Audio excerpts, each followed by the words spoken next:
Hola, buenas noches a todos, bienvenidos de nuevo a este pequeño rincón del cinéfilo y muchísimas gracias por escucharme. Vamos a seguir con los especiales del 20 aniversario de la trilogía del Señor de los Anillos y vamos a ocuparnos ahora del legado que nos ha dejado otra de esas grandes películas pertenecientes a esta trilogía. En este caso, pues la segunda entrega titulada Las dos torres. Después del estreno de La Comunidad del Anillo, que supuso, ya os digo, como expuse en el vídeo del canal, el anterior que subí, que supuso pues realmente una sorpresa, pues la verdad es que muy grata para todos los cinéfilos. La pregunta del millón que nos hacíamos todos, incluso la crítica, los cinéfilos, absolutamente todo el mundo que nos había maravillado la primera película, era si efectivamente Las dos torres, la segunda parte, estaría realmente a la altura de la primera en calidad y sobre todo a innovación con respecto a todo lo que había sido nuevo, innovador realmente, ya os digo, en La Comunidad del Anillo, en la primera entrega. Y cuando vimos Las dos torres en el cine, pues tampoco nos defraudó. Es más, Las dos torres es una película que en todos los aspectos, técnicamente y artísticamente, va un paso más allá de La Comunidad del Anillo, ya que argumentalmente pues ya no es una película que esté limitada a la presentación realmente de unos personajes nada más, sino que aunque se presentan algunos nuevos, como por ejemplo todos los del reino de Rohan, como el rey de Rohan, el rey Theoden, la princesa Éowyn, el soldado Éomer, que es hermano de Éowyn, interpretado por Karl Urban, por Miranda Otto, y por todos estos nuevos actores que iban a entrar en escena, la verdad es que Las dos torres destacó, ya no solo argumentalmente, porque se dividía, la comunidad se dividía en varias líneas argumentales, teniendo por un lado evidentemente pues la línea argumental que sería Frodo, Gollum y Sam por una parte, por otra parte teníamos a Merry, a Pippin y a los Uruk-hai y posteriormente a los Ents en el bosque de Fangorn, y evidentemente la que es la columna vertebral prácticamente de esta película, la que tiene mayor protagonismo, que es lo que le ocurre a Aragorn, Legolas y Gimli, que es lo que van a ser, digamos, los protagonistas prácticamente absolutos, y será Viggo Mortensen el actor que lleve el peso de la superproducción, realmente mucho más que en ese sentido Elijah Wood, es decir, en el papel de Frodo.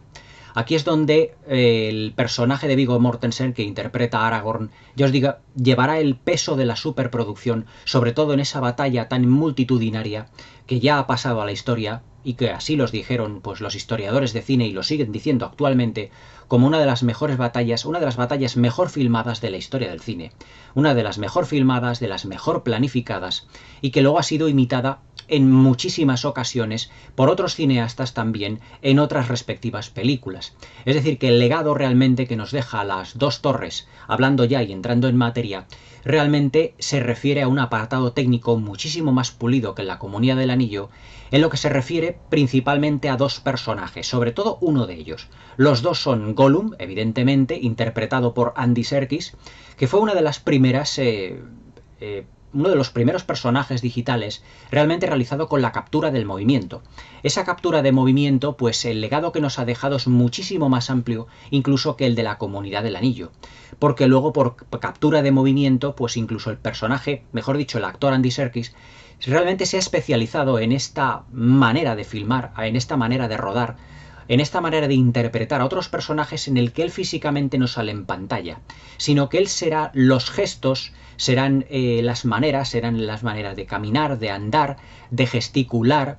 todo, absolutamente todo, pero llevado a la pantalla de un ordenador en el que todos los personajes, sobre todo, evidentemente los que interpreta Andy Serkis como Gollum, pero que luego lo veríamos en otro personaje realmente extraordinario que fue el César del planeta de los simios, esos personajes digitales pues tienen todos un origen, que es realmente Gollum. Es decir, el legado que nos deja Las dos torres y sobre todo el personaje de Gollum es muchísimo más técnico que argumental propiamente dicho, porque la diversificación en líneas argumentales ya lo habíamos visto en otras películas.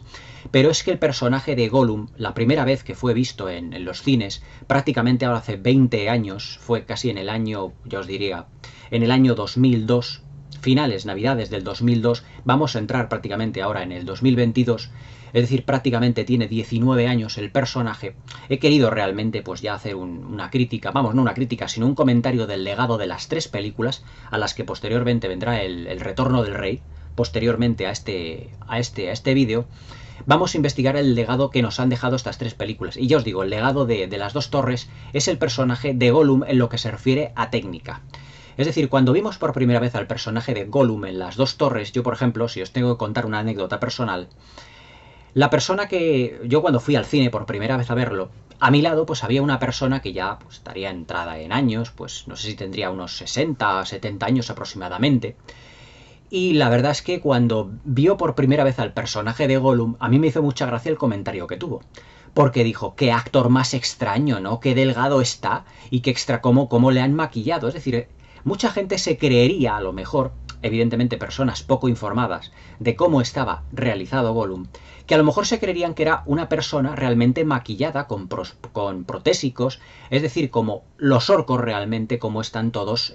maquillados, como están hecho el vestuario, todo. Es decir, que el impacto que tuvo Gollum en lo que se refiere a la cultura popular, al igual que tuvo la Comunidad del Anillo en lo que se refiere a todo el aspecto visual, el impacto que tuvo Gollum fue realmente extraordinario. ¿Cuántos personajes luego hemos visto realizados con captura de movimiento interpretado por Andy Serkis, incluso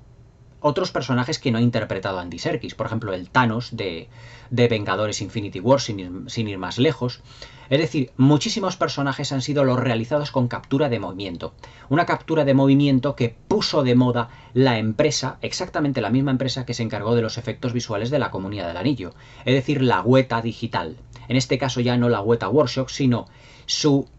parte dedicada a los efectos visuales, que fue la Weta Digital. Es decir, Gollum fue, digamos, pues un espaldarazo, un revés, un giro de 180 grados que dieron los efectos especiales ya en el año de 2002. Es decir, esa interactividad que tenía el personaje de Gollum con todos los personajes de la película de las dos torres, como fueran Faramir, como fueran Sam, como fueran Frodo, es decir, era realmente muy palpable, es decir, era muy realista. Y además es que al estar basado evidentemente en una interpretación, los actores no se tuvieron que imaginar a un personaje que no existía delante de ellos, sino que ellos interpretaban delante del actor Andy Serkis, y luego era Andy Serkis precisamente el que era, con ese traje que estaba lleno de sensores, realizar la captura de movimiento para sustituirlo por el personaje digital, pero que todas sus miradas, sus expresiones y sus gestos fuesen captados por el ordenador realmente pues para crear el personaje basado en una interpretación. Luego ya os digo que hemos visto muchísimos personajes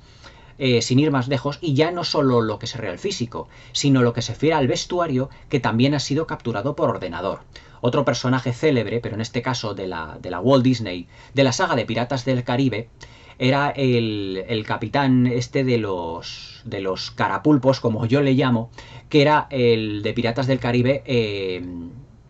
la segunda parte, si mal no recuerdo, a ver si me acuerdo cómo se llamaba, que era el cofre del hombre muerto, el personaje que interpretaba el actor Bill Nighy. Pues Bill Nighy pues fue evidentemente vestido con un también, exactamente igual que Andy Serkis, con un traje, es decir, con una especie como de pijama, de mono, lleno de sensores para dar vida pues al personaje de Piratas del Caribe, que luego además se perfeccionó en la tercera parte de Piratas del Caribe. En el fin del mundo. Esta ya sí que me acuerdo cuál era el título. Pero claro, todo esto se ha ido perfeccionando a lo largo de muchísimos años. Y luego esa captura de movimiento la veríamos también incluso en la primera parte del Hobbit, cuando Andy Serkis repitió el papel de Gollum, en el que aquí ya tenía más, digamos, estaba más perfeccionado lo que era la técnica, y además que lo que se refiere a todo lo que era el movimiento, los gestos, lo que son las miradas, los ojos, las pupilas, cómo se contraían y se dilataban, estaba todo más perfeccionado, pero que realmente era una reinvención del personaje que él había creado y que habían proyectado en la película debido a las dos torres. Otro de los personajes que también vimos, pero que ya evidentemente estaba realizado por ordenador como si fuera otro personaje computerizado, pero que no tenía evidentemente la complejidad de Gollum, fue Bárbol, el pastor de árboles, como le llaman en la película, y todos los Ents que forman una parte muy importante de todo lo que es una de las vías argumentales, una de las líneas argumentales de la película de las dos torres. Pero evidentemente, además de Gollum, en la parte técnica también tenemos que recuperar para la posteridad esa magnífica batalla que fue la batalla del abismo de Helm. Yo me acuerdo que muchos críticos, pues cuando yo leía las críticas en las revistas especializadas, comparaban, por ejemplo, la batalla del abismo de Helm, todo lo que eran los planos generales, con una especie como de batallas filmadas por el mismísimo Akira Kurosawa. Es decir, por ejemplo, para los que hayáis visto Los 7 samuráis, hay muchos planos de las dos torres y de los 7 samuráis que son muy similares, porque realmente si nosotros vemos lo que son el traje, por ejemplo, de los elfos o de los urujai, si los mezclamos en uno, parecen realmente las armaduras, o similares a las armaduras, que tenían realmente pues todos los que hacían de ladrones en la de los 7 samuráis. Pero evidentemente todo estaba planificado en un orden muy concreto. En los 7 samuráis, en esa gran batalla que que vemos en la película, que dura 3/4 de hora, es como si se hubiera trasladado, digamos, la belleza visual de Akira Kurosawa a las dos torres. Es decir, todo ese ambiente, digamos, en lluvia. Acordaos, por ejemplo, que en las dos torres, al principio de la batalla comienza a llover, exactamente igual que en la película de Akira Kurosawa de los 7 samuráis, que cuando están luchando los samuráis y los del pueblo con los ladrones, pues también está lloviendo. Es decir, también se están moviendo en el barro,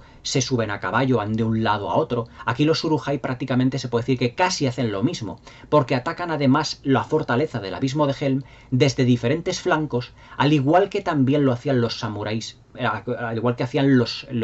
ladrones en la película de los 7 samuráis.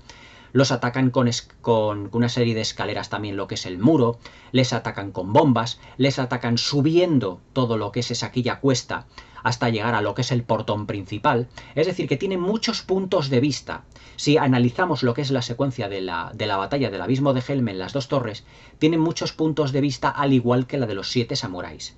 Pero evidentemente no tiene el grado de riqueza que a lo mejor Kurosawa le podría haber dado. Pero claro, hay que ser justos y decir que Kurosawa no contó con los medios técnicos que evidentemente sí que contó Peter Jackson. La verdad es que las dos torres, después de todos estos alardes técnicos y también argumentales, pues nos sacó a muchos cinéfilos y a los críticos de dudas, y estuvimos frente a una película que iba un paso más allá de La Comunidad del Anillo. Era una película mucho más compleja, argumental y técnicamente. Y además tenía una de las cosas visualmente que a mí más me llama la atención, y que además que es superior además a La Comunidad del Anillo en ese aspecto, y era la extraordinaria homogeneidad visual que tenía absolutamente toda la película. Si La Comunidad del Anillo, por ejemplo, visualmente destacaba por tener una gama de colores muy amplia, las dos torres, sin renunciar a ese estilo visual que había sido completamente revolucionario solo un año antes, lo que hace es dotar a la película de una gama de colores un poquito más rebajada, es decir, no tan amplia, pero eso sí, muy bien distribuidos a lo largo de todas las secuencias de las 3 horas también que dura la película, para que parezca que todas las secuencias están filmadas como a la vez. Es decir, la homogeneidad visual de las dos torres se basa, por ejemplo, en ambientes oscuros, en ambientes de noche, en ambientes de lluvia, y pocas secuencias se puede decir que están desarrolladas, si os dais cuenta, a la luz del día. Por ejemplo, la llegada de Saruman, la llegada de Gandalf, Legolas, Gimli y Aragorn a lo que es el castillo de Medusel, pero si os dais cuenta todo lo que es, por ejemplo, la batalla que tienen los Rohirrim con los Uruk-hai al lado del bosque de Fangorn es de noche. Cuando se meten Merry y Pippin dentro de lo que es el bosque de Fangorn, también tiene un ambiente muy oscuro y muy lúgubre. Si os dais cuenta, todo lo que es el encuentro casi al final de la película, la mayoría se desarrolla de noche. La batalla del abismo de Helm es totalmente de noche. Es decir, es una película, digamos que en ese aspecto, comparada con La Comunidad del Anillo, es muy nocturna. Por ejemplo, también la línea argumental que tiene Elrond y Arwen, cuando Arwen le dice que ella ha decidido quedarse en la Tierra Media, pero que acaba yéndose con sus hermanos elfos, por así llamarlos, con los elfos, digamos, a los puertos grises, también es una secuencia nocturna. Si os dais cuenta, Arwen y todos los elfos van, además de encapuchados, llevan como una especie como de lámpara también entre sus manos para iluminar. Hay lo que es un plano general fantástico de Rivendell, y además los elfos caminando, atravesando el puente que había atravesado la Comunidad del Anillo en la película anterior, ahora es traspasado, es decir, lo están pasando una serie de elfos, todos con una especie, como ya os digo, como de lámparas. Es decir, es una película cuyo ambiente nocturno está muy bien representado. Es decir, todos los colores, todo lo que es la gama, forma, digamos, un ambiente mucho más oscuro. Y es que, evidentemente, aquí ya la trama va evolucionando de tal manera, que todo es más oscuro de cara a que el fin de la Tierra Media, o se supone que el fin de la Tierra Media está próximo. Es decir, todos esos ambientes más o menos más lúgubres. Luego también, por ejemplo, la ensoñación, o mejor dicho, todo lo que Elrond le va diciendo a Arwen,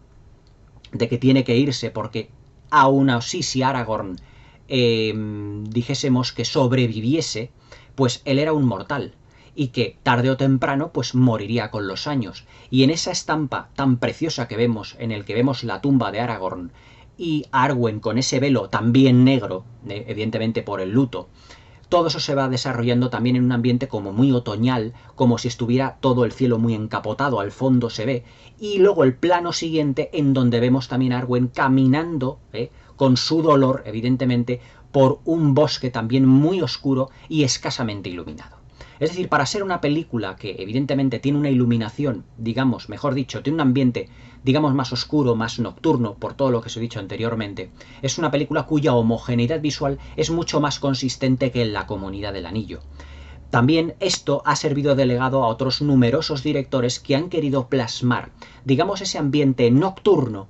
pero que no han conseguido el grado de iluminación o de gama de colores de Peter Jackson para que todo efectivamente estuviese como iluminado de una manera nocturna, pero que no nos diésemos cuenta. Realmente sabemos que las secuencias están desarrolladas de noche, pero la iluminación, la verdad es que es muy rica, es rica en detalles, es muy compleja. Todo eso, evidentemente, también lo hemos visto en otras batallas, incluso iluminadas de noche. Aunque, evidentemente, también todo esto tiene un referente que ya os digo que es las películas, sobre todo Los 7 samuráis de Akira Kurosawa, donde también está lloviendo, todo eso, porque los directores se van copiando prácticamente unos de otros. Y Peter Jackson, siendo un director además muy clásico, estoy seguro que para Las dos torres, para la batalla del abismo de Helm, evidentemente se copió mucho de Akira Kurosawa, por el estilo, es decir, tiene Las dos torres en la batalla del abismo de Helm el espíritu de un Kurosawa resucitado.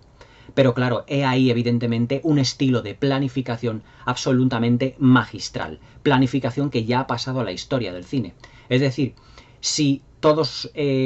pensamos en una batalla, incluso para las de Juego de Tronos, muchas de ellas están basadas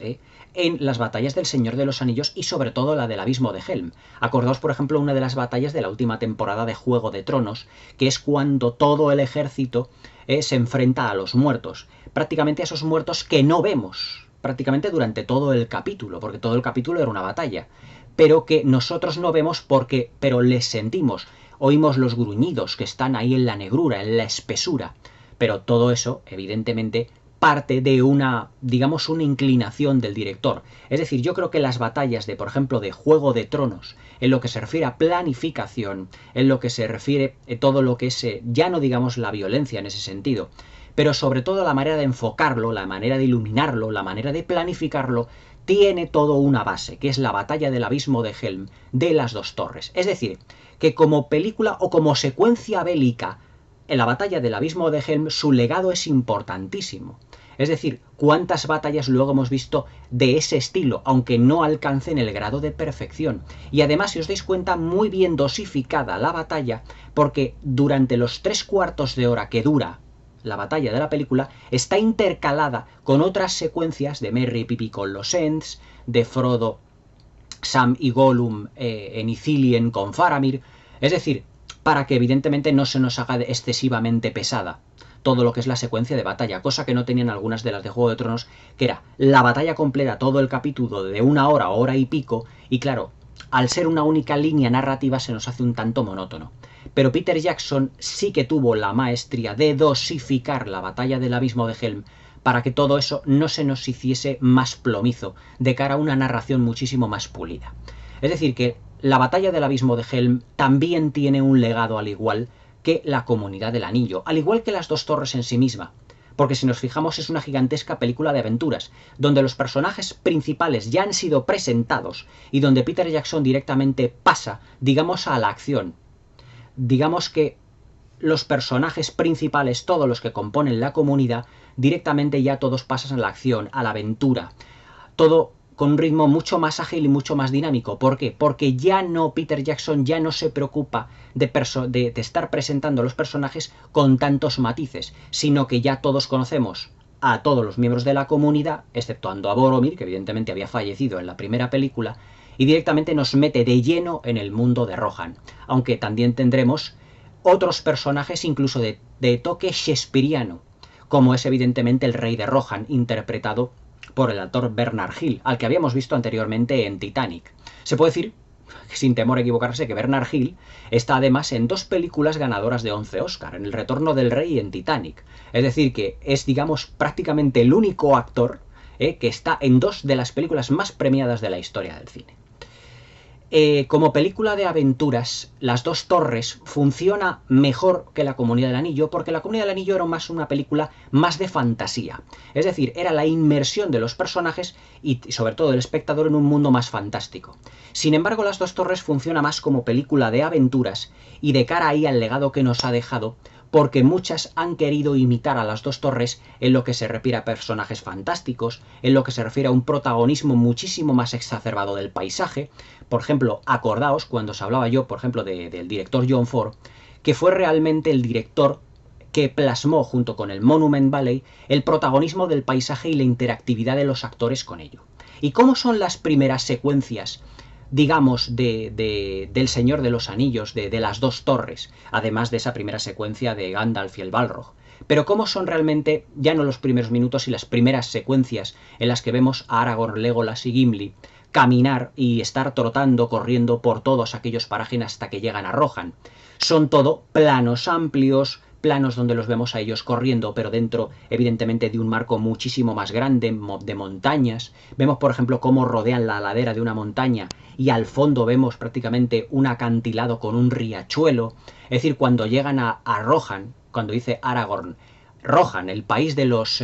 soldados o de los guerreros jinetes, y está esa llanura completamente vacía cuya mirada, si os dais cuenta, la vista se pierde en el horizonte. Todo eso, evidentemente, tiene un referente que eran, evidentemente, las películas de los westerns, sobre todo las de John Ford y los de Anthony Mann, que evidentemente daban un protagonismo al paisaje realmente extraordinario. Entonces lo que hace Peter Jackson es recuperar todo ese bagaje anterior y trasladarlo a un cine contemporáneo y sobre todo al género de fantasía.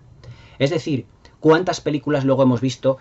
aunque también no con la maestría de Las 2 Torres, evidentemente, partir de una base en donde el paisaje iba a ser realmente el protagonista? En muchas películas, sin ir más lejos, en las Crónicas de Narnia, también en la de Troya de Wolfgang Petersen, hasta cierto punto en las películas de Ridley Scott, pero con la, digamos, extraordinaria habilidad narrativa que tiene Peter Jackson, ese uso del paisaje lo recuperó de los clásicos y lo presentó como casi una innovación, porque claro, aquí ya digamos que contamos con unos medios técnicos muchísimo más evolucionados que evidentemente cuando John Ford hacía sus películas. Es decir, ¿qué hubiese sido por ejemplo, del cine si hoy en día John Ford hubiese vivido y hubiese filmado películas con grandes presupuestos también y con una gran profundidad con los medios técnicos que hay hoy en día? Tendríamos auténticas maravillas, pero claro, por desgracia John Ford ya no nos vive. Pero claro, ahí estaba Peter Jackson para dotar a sus películas, sobre todo en Las 2 Torres, de un protagonismo del paisaje fantástico,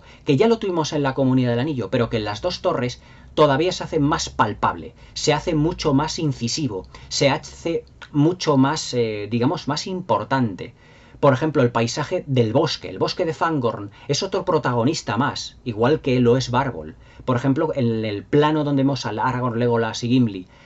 al pie de Fangorn, cuando van a buscar a Merry y a Pippin, porque ya Aragorn ya ha visto que efectivamente ya han entrado dentro del bosque, pues lo que vemos es en ese plano a ellos tres y además el bosque de Fangorn prácticamente en sus lindes, es decir, en la entrada. Es decir, el bosque lo tenemos como elemento protagónico dentro de la escenografía, dentro del paisaje. Es otro elemento que ha recuperado Peter Jackson y que nos lo deja realmente para las nuevas generaciones. Aunque yo creo, y dada incluso, ya os lo digo, la pobreza creativa de muchos directores, incluso nuevos, de hoy en día de Hollywood, prácticamente ese protagonismo del paisaje que tenía que estar presente en muchas películas de fantasía y de ciencia ficción no está digamos, de un modo tan sumamente brillante como Peter Jackson nos lo narra, nos lo muestra, con ese grado de detalle, con todos esos movimientos de cámara en donde los protagonistas se van moviendo realmente por paisajes absolutamente idílicos. Es decir, ese protagonismo, ese juego con la escenografía de los personajes, lo vemos en Las dos torres y nos lo ha dejado ahí Peter Jackson para la posteridad. Incluso además en su trilogía del Hobbit,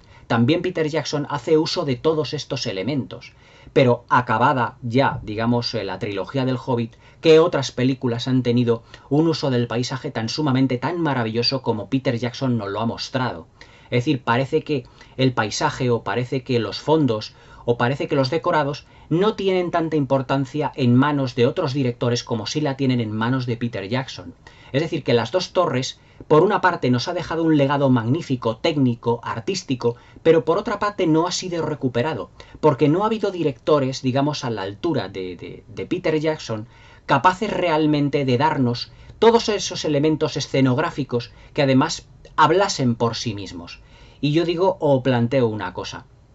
¿Acaso tenemos que evidentemente que reivindicar que Peter Jackson vuelva a dirigir películas? Realmente, como os dije en el vídeo anterior, yo os lo estoy deseando. Pero Las dos torres se diferencian muchísimo de La Comunidad del Anillo porque además yo creo que Las dos torres sirvió como, digamos, La Comunidad del Anillo sirvió como campo de pruebas para luego poder experimentar en Las dos torres. Todo lo que son los movimientos de grúa, los movimientos de cámara, lo que son las panorámicas, están más, digamos, más conseguidas en el sentido de darle mucho más elemento protagónico y mucha más interactividad a los personajes con los decorados y sobre todo, ya os digo, con el paisaje. Las dos torres además sirvió evidentemente para mostrarnos a un Peter Jackson que era mucho más, digamos, meticulosos en las secuencias de batalla. La batalla del abismo de Helm, digamos que está prácticamente años luz de la batalla de, por ejemplo, de la batalla de Moria que tiene La Comunidad del Anillo. Digamos que son secuencias totalmente distintas, pero la batalla del abismo de Helm fue realmente, y se ve en pantalla, muy dura además de poder rodar, de poder filmarse. Es más, durante el rodaje había personas que luego, posteriormente, compraron unas camisetas para poner un mensaje que decía: yo he sobrevivido a la batalla del abismo de Helm, porque se rodó en unas condiciones realmente difíciles durante varias semanas. Es decir, fue una de las secuencias más difíciles de rodar de toda la trilogía. Pero ellos nos ha dejado para la posteridad una secuencia absolutamente memorable, fastuosa, y que hoy en día es muy difícil de poder igualar. Y fíjate que os estoy hablando de una película de hace 19 años, que fue filmada hace más de 20 años. Pues realmente eso hoy no tiene prácticamente cabida. Y que solo, mejor dicho, no tiene cabida en lo que refiere a comparación con el cine actual. Y además que solo está superada por el siguiente trabajo que hizo Peter Jackson, que fue la batalla del asedio de Gondor y de los campos del Pelennor en El Retorno del Rey. Es decir, que solo Peter Jackson podría superar a Peter Jackson realmente en lo que a fastuosidad y sobre todo a los planos generales y a la ambientación, a la gama de colores y ese ambiente un poco tipo Kurosawa que le da, ya os digo, a todo lo que es la batalla en sí misma. Son todos elementos, personajes, todo está focalizado de una manera para darnos una batalla de una extraña belleza, pero realmente que no puedes quitar los ojos de todo lo que es la consecución de la misma. Es decir, la batalla del abismo de Helm para mí es una de las mejores secuencias bélicas de la historia del cine, sin lugar a dudas, y nos ha dejado para la posteridad realmente una secuencia absolutamente única. Cuando se estrenó además La Comunidad del Anillo, Las dos torres, además que lo hizo en París, la primera fue además en Londres, La Comunidad del Anillo, esta fue en París. El actor John Rhys Davies, creo que esto ya os lo he contado, o creo que os lo conté en la review que hice, la crítica propiamente dicha, que hice de la película de Las dos torres, a la que dediqué 2 vídeos. Entonces yo me grababa con el móvil, no me estaba grabando con una cámara, como ahora. Eran los comienzos del canal prácticamente. John Rhys Davies, pues cuando salió de lo que es el estreno de la película, varios periodistas se le acercaron y le dijeron qué le había parecido realmente. Y John Rhys Davies le dijo que le había parecido mejor que La Comunidad del Anillo y que esta película era una obra maestra, y que él estaba muy orgulloso de haber participado en un proyecto tan inmenso que había dado un resultado artístico realmente increíble. La verdad es que yo no puedo estar más de acuerdo con las palabras de este veteranísimo actor, el Sala, del evidentemente, de las películas de Indiana Jones, aquí lógicamente más mayor, pero que John Rhys Davies, ya un veterano del cine, de la televisión y del teatro británico, pues evidentemente no estaba ni muchísimo menos confundido. Es decir, después del estreno de Las dos torres, evidentemente vendría la traca final, que era El retorno del rey. Pero Las dos torres nos dejó, digamos, para la posteridad todo lo que era la figura y la captura de movimiento de Gollum, la presencia de Barbol, uno de los más, digamos, enigmáticos personajes creados por ordenador, la batalla del abismo de Helm, absolutamente magistral, una diversidad artística en lo que se refiere a líneas narrativas que están muy bien dosificadas en un montaje extraordinario, un protagonismo del paisaje y de la escenografía realmente apabullantes, una presentación de personajes totalmente shakespearianos como el de Bernard Hill interpretando a ese sacrificado rey de Rohan, que realmente tiene incluso que enterrar a su hijo, de ahí que sea un personaje shakespeariano, y que está mucho mejor dibujado que Denethor en El retorno del rey. En eso es una de las cosas que Las dos torres supera evidentemente al retorno del rey, y sobre todo ese ambiente de colorimetría tan homogéneo que muy pocas o prácticamente ninguna película de aventura reciente o desde que se estrenó Las dos torres ha sabido dar. Esta película, la lástima es que fue denominada a poquitos premios de la Academia. Fueron 6 y se llevó 2. El de efectos visuales, evidentemente no le quedaba otra, pero también tuvo el Oscar al mejor montaje de efectos sonoros. La banda sonora era completamente distinta a La Comunidad del Anillo, es decir, Las dos torres por primera vez vemos, o una de las pocas veces en la historia del cine que vemos una segunda parte que realmente tiene una personalidad distinta a la de La Comunidad del Anillo, es decir, todo se torna de una manera más oscura, y no solo más oscura en lo que se refiere evidentemente lo que es la fotografía y el tono más sobrio, sino también evidentemente se evoluciona en lo que es la psicología de los personajes y se evoluciona en todo lo que es, digamos, el entorno visual de la película. Por ejemplo, secuencias como lo que es la puerta negra, en la que Gollum dice la puerta negra de Mordor, y hay un movimiento de cámara en el que nos descubre esa gigantesca, que era en realidad una miniatura, con una secuencia realmente extraordinaria. Todo lo que es la planificación de esa secuencia, entrando los orientales por la puerta, abriéndose con el sonido de aquel cuerno de un orco, es decir, tiene unos hallazgos visuales Las dos torres que no nos esperábamos vista ya La Comunidad del Anillo. Por eso Las dos torres es una película eminentemente distinta a su primera película. Es decir, como legado también de Las dos torres nos deja una lección cinematográfica, y es que una segunda parte no tiene por qué ser muchas veces clavada o casi un remake o un reboot de la primera película, sino que puede ser perfectamente una película totalmente distinta, como lo fueron en su día El Padrino 2, El Imperio contraataca, La novia de Frankenstein, pero evidentemente son películas, digamos, muy especiales dentro de la historia del cine, porque casi siempre, digamos que las segundas partes han sido como una primera parte modificada. Ese era el miedo que muchos cinéfilos y muchos críticos tenían a ver Las dos torres, es decir, si esa, digamos, esa colorimetría iba a seguir o iba a ser distinta, cómo estaría enfocada. Además, el capítulo de lo que es la novela más difícil de poder llevar a la gran pantalla, porque si os dais cuenta, Las dos torres es una película que no tiene ni principio ni fin. Es decir, el principio es La Comunidad del Anillo, porque aparecen unos personajes ya digamos que en acción. No tiene un principio, no tiene una presentación de ellos mismos, porque ya han sido presentados en la primera. Y no tiene un final, digamos, por así decirlo, acorde con lo que la cinematografía o lo que con las películas nos suelen dar. Es decir, no tiene un final cerrado, sino que el final es completamente abierto. Por lo tanto, ahí estaba la dificultad de Peter Jackson en decir, tengo que mostrar una película que no tiene ni principio ni fin, sino que es como una especie como de intermedio, de interludio entre La Comunidad del Anillo y El Retorno del Rey. Y eso como, digamos, como segunda parte, Las dos torres también nos deja para la posteridad un ejemplo de que las segundas partes no tienen por qué tener dentro de trilogías o de sagas cinematográficas un final realmente cerrado. Lo pueden dejar completamente abierto, pero ojo, un final abierto que parezca que está cerrado. Y si os dais cuenta, el final o el plano final de Las dos torres es la torre de Barad-dûr y el volcán donde van a echar Frodo y Sam el anillo y Gollum, el anillo único en un plano, y además dando vueltas por allí los Nazgûl con las bestias aladas. Es decir, que ese plano parece que nos está diciendo que la película se va a cerrar ahí, efectivamente, pero que es un final completamente abierto. exactamente igual que ocurría en la Comunidad del Anillo. En la Comunidad del Anillo veíamos directamente a Frodo, a Sam y a Gollum que se perdían prácticamente entre las montañas de Min Muil.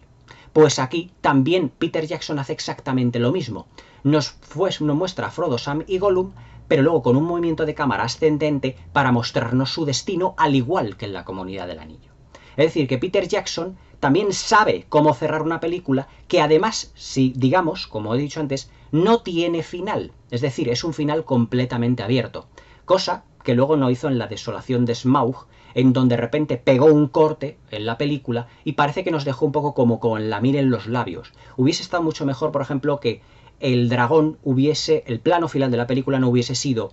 por ejemplo, Bilbo diciendo ¿qué es lo que hemos hecho? Y hubiese sido un plano de Smaug dirigiéndose a la ciudad del lago y ahí directamente fundiendo en negro. Pero bueno, digamos que eso es otra manera, digamos, de narrar. Esto ya es un punto de vista personal. También Las dos torres, al igual que en la Comunidad del Anillo, generó muchísimo merchandising, muchísima expectación y claro, nos dejó como diciendo, si ya la calidad de las películas han ido de la Comunidad del Anillo a Las dos torres increciendo, porque además Las dos torres es donde yo pienso que Peter Jackson estaba de las tres películas más inspirado como director, donde incluso nos da, digamos, como elementos muy poéticos dentro de la narración. La secuencia que os he dicho anteriormente, por ejemplo, en la que Arwen está delante de la tumba de Aragorn y ella se pasea taciturna por ese bosque iluminado, digamos, con ese ambiente muy nocturno, muy triste, muy lúgubre, eso son reminiscencias claramente muy poéticas. Poesía que otros directores también, si os dais cuenta, han intentado copiar dentro del género de fantasía de ciencia ficción y que no han conseguido. Es decir, Peter Jackson llega a una excelencia con Las dos torres en lo que se refiere a narración, lo que se refiere a montaje, en lo que se refiere a visualización de las secuencias, a planificación, que realmente se permite el lujo de hacer poesía. Es decir, hay muy pocos directores que narrando una película se permitan un grado de excelencia tal en lo que es la dirección para darnos incluso poesía. Por ejemplo, en eso, la poesía la veíamos mucho en las películas de John Ford. Lo que pasa es que John Ford te planificaba las secuencias de un modo tan excelente en lo que fueran los planos, los personajes, que decían que prácticamente la poesía salía por sí sola. Aquí Peter Jackson en esta película fuerza un poquito la poesía, pero prácticamente solo al principio, y luego la poesía le sale prácticamente sola. Es decir, fuerza porque evidentemente tiene que haber un lapsus en las líneas narrativas en donde Arwen, Elrond, pues discutan sobre lo que realmente va a ser el futuro de Arwen Undomiel. Y es ahí donde ya aparecen los fundidos, los planos, en donde aparece la tumba de Aragorn, donde discuten sobre ello, donde Arwen tiene esos planos donde llora. Es decir, al principio tiene que forzarlo Peter Jackson con un poco, por así decirlo, digamos, cambiando, digamos, de secuencia, a una secuencia que se da mucho más a la poesía. Pero luego es que le sale también absolutamente solo dentro de la narración. Es decir, Peter Jackson se permite el lujo de hacer poesía de una manera realmente extraordinaria dentro de Las dos torres. Poesía que luego El retorno del rey ya tendría poquita, digamos, al final de la película y entre medias, porque El retorno del rey ya sabéis que es prácticamente casi todo batallas. Es una gigantesca batalla realmente.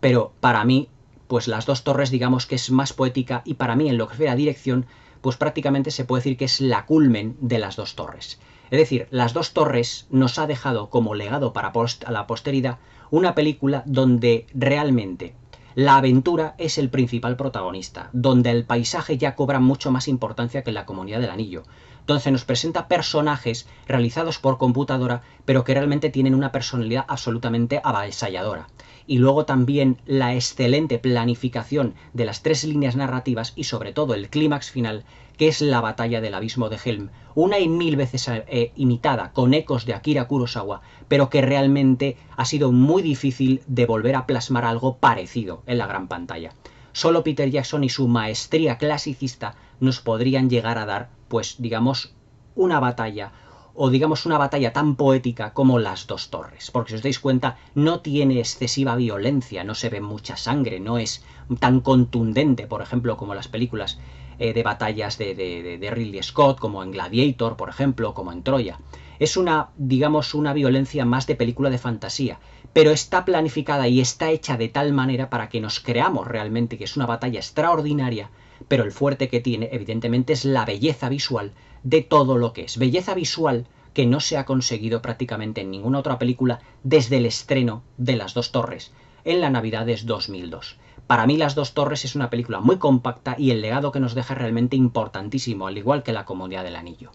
Las dos torres para mí es una obra maestra dentro de lo que es el género, ya no solo de la fantasía, sino del género de aventuras en sí mismo, porque los personajes se están constantemente moviendo. Es una película única, totalmente única en ese sentido.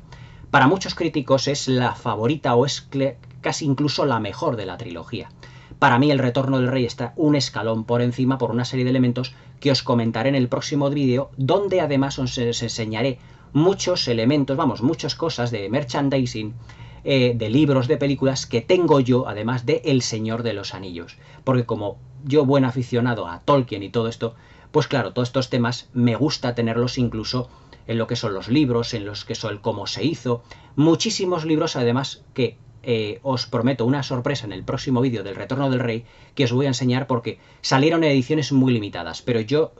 puedo decirme que soy de los pocos afortunados en tenerla. No he vuelto a ver esos libros a la venta prácticamente ya en ningún sitio, pero os lo enseñaré con todo el corazón y con todo el amor del mundo. Espero que os haya gustado este legado de Las dos torres, de una película absolutamente única y ya totalmente inigualable, al igual que su predecesora y al igual que El Retorno del Rey. Una película épica y maravillosa que prácticamente es irrepetible. Nos vemos en el próximo vídeo ya dedicado a la culmen y a lo que es la joya de la corona de esta magnífica trilogía, que es El Señor de los Anillos con El Retorno del Rey, que será un vídeo realmente, y lo prometo, muy especial, donde ya os digo que os enseñaré algunas de las cosas que yo tengo de materia de El Señor de los Anillos. Espero que os haya gustado este vídeo, que os suscribáis al canal, que le des al like, que les deis, mejor dicho, perdonad, al like y paséis una buena y feliz velada. Hasta mañana.